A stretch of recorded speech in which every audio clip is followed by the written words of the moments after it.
Hello, Taurus, and welcome to your first 3-month reading for 2023. This reading will give you a quick summary of the planetary energy you could expect from January to the end of March. This reading will help you maneuver through all the planetary energy that's coming up, and it's going to give you the best advantage to start your 2023 with a bang. Don't forget to like, share, and subscribe. Now let's get into this reading. 2023 begins with the North Node still in your first house, while the South Node is still in your 7th house, and it's highlighting themes such as you versus them, you versus the ops, identity versus perception, relationships with self versus relationships with others.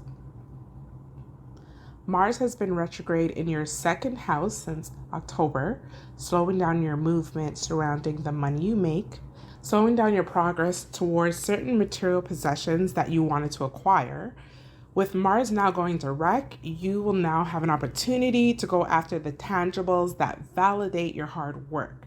You've had time to really decide if that is what you want to go after, and now is the time to charge forward in that direction or reroute to another reward or symbolism of achievement.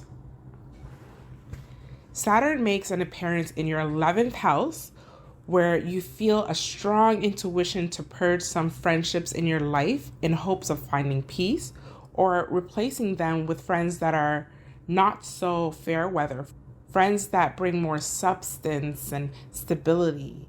Basically, you'd rather be left alone than be surrounded by friends that you no longer trust.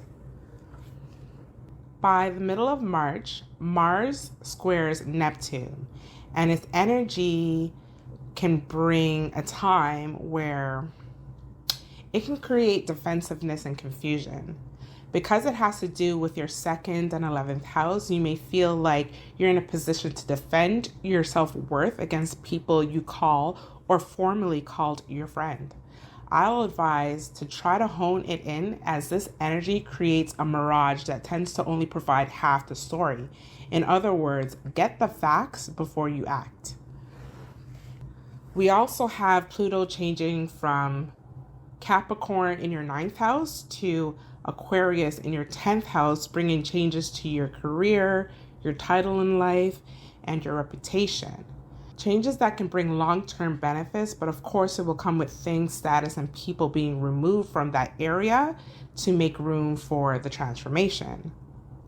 Pluto is not known for its pleasantries, so working with the energy instead of against it will always make for an easier transition into the transformation with regards to your public status.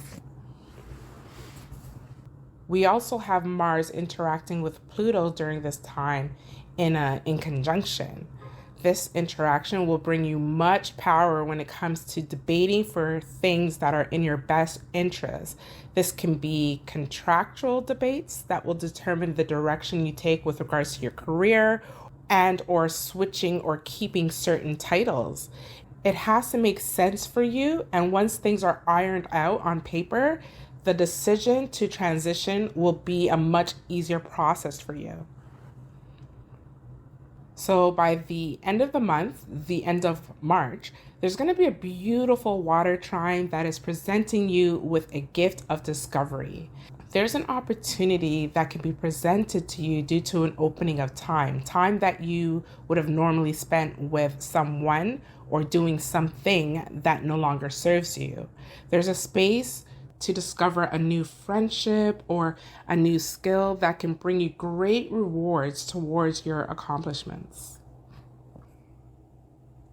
And that brings us to the end of your reading. I will see you again in a few for your April to June reading. And until then, flow with the energy and take every blessing and opportunity the universe has in store for you. Peace and prosperity to you, and we'll talk soon.